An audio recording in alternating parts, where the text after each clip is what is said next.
Every stone they lifted rewrote what human hands were thought capable of.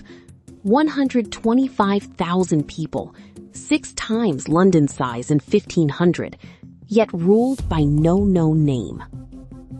By 450 CE, over 125,000 people crowded these avenues, 6 times the size of London, 1,000 years before London even existed. Yet walk every mural, every temple wall, and you will not find a single face, a single name claiming the throne. 125,000 people once lived here, rivaling Rome itself. Yet not a single ruler's name survives anywhere in the city. October 2003. Days of relentless rain soaked the Avenue of the Dead, and the earth near the Feathered Serpent Pyramid simply gave way. A sinkhole opened where no map showed one, swallowing centuries of silence and exposing a shaft plunging straight down into absolute darkness below.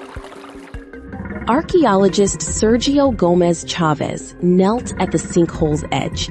Below him, darkness swallowed his flashlight beam completely. No one knew how deep the shaft actually went.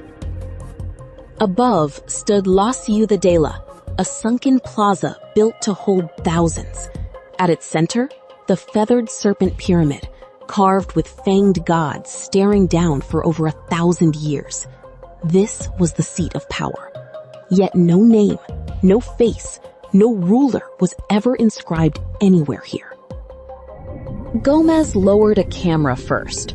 It found liquid mercury, over 100 kilograms, traded from hundreds of miles away, hinting at ritual power. Sergio Gomez stood over the sinkhole the rains had torn open. Below, a shaft dropped 15 meters into total darkness. No records, no warnings, nothing beneath the pyramid's base for 18 centuries. He lowered a rope, and the city swallowed the light completely. Tlaloc II-TC crawled forward, its camera streaming back the first images from the depths. The walls were straight, precisely cut stone. Someone built this intentionally, deliberately, on purpose. The tunnel ceiling could collapse without warning, so Sergio Gomez Chavez refused to send men first into the darkness. His team built a machine instead, Tlaloc II-TC, a robot fitted with a camera small enough to creep through spaces no human dared enter alone. Tlaloc II-TC's sensors detected something extraordinary. Massive quantities of rubble, deliberately packed and layered. This tunnel wasn't abandoned. The ancients had sealed it with purpose. For Sergio Gomez Chavez, the robot's discovery marked only the beginning. The real excavation meant descending into darkness by hand, hauling bucket after bucket of rubble upward through the shaft. 10 grueling years of work, advancing meter by meter. His team pushed deeper toward whatever the ancients had deliberately concealed beneath the Feathered Serpent Pyramid. Jade sourced from Maya highlands, shells from Pacific coasts, all sealed here 1,800 years ago, proving extensive trade networks flourished centuries before Teotihuacan's eventual collapse. Deep beneath the pyramid, Gomez Chavez's team made an astonishing find. Pools of liquid mercury rippled beneath their lamps, catching the light in strange, silvery waves. Nothing remotely like it had ever emerged from any Mesoamerican site. The question haunted them. Why would the ancients deliberately bury something so toxic, so dangerous, in the sacred darkness beneath their greatest pyramid? Gomez identified the liquid pools as mercury, pooled in absolute darkness. Perhaps a symbolic river for the dead, a mirrored underworld lake, or a mystical gateway to another realm entirely. As Gomez Chavez's team carefully brushed away centuries of accumulated clay, the tunnel walls began to reveal their secrets. thousands upon thousands of pyrite discs embedded into floor and ceiling, each one gleaming like a buried star under their excavation lights. This was no accident.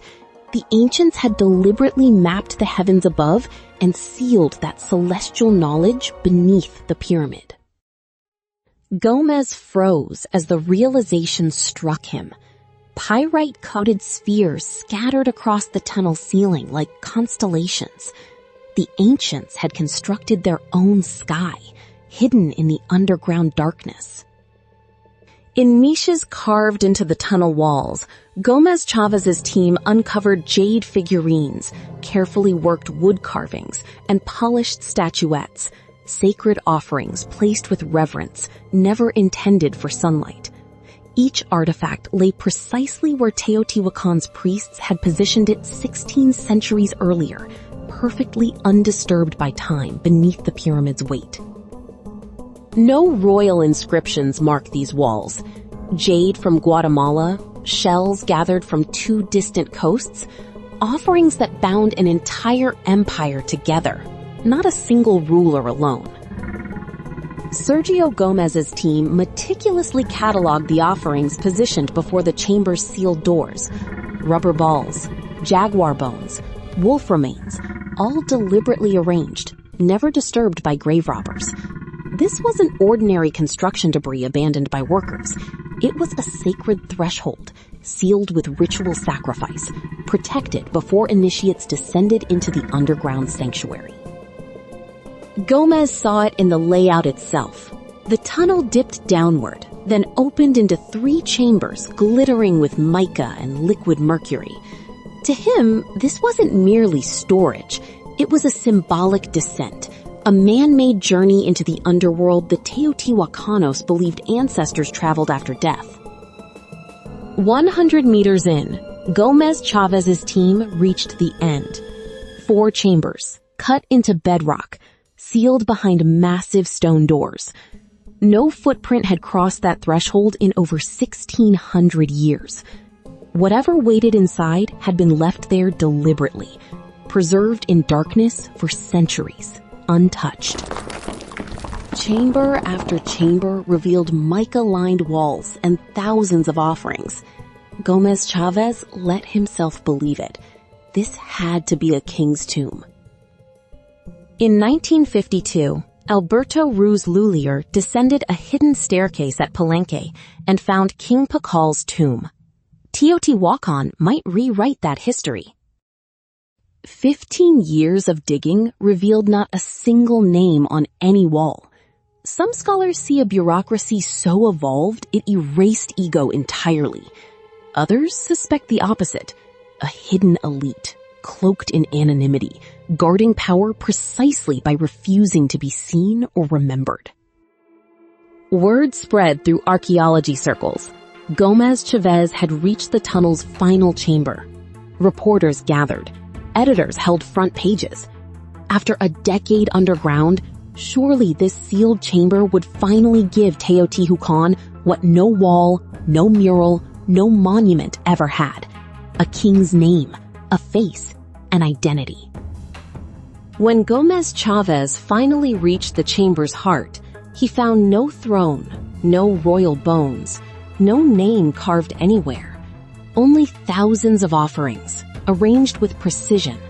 A space built empty on purpose.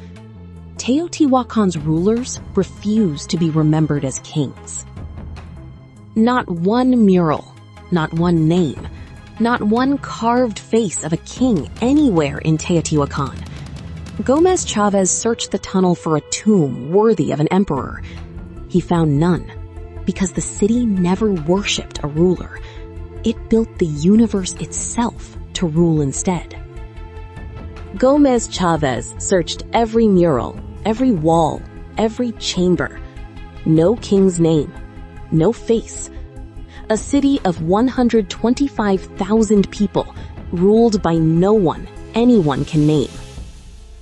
Archaeologists widened the search, mural after mural, plaza after plaza. Jaguars, serpents, processions of priests carrying offerings, rain gods, feathered deities. Endless ritual imagery filled the walls. But no crown, no throne, no face repeated as ruler. Teotihuacan simply refused to name a king. In the 1980s and 90s, excavations beneath the Pyramid of the Moon uncovered not one royal palace, but several, each matching in size, status, and wealth. Murals and administrative records revealed shared ritual duties distributed across different elite families. Yet no throne room ever surfaced.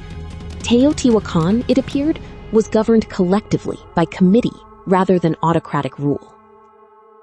No sarcophagus, no royal name inscribed anywhere. Archaeologist Sergio Gomez Chavez realized the tunnel was never a tomb at all. It was a ritual stage, deliberately constructed to mirror the underworld itself.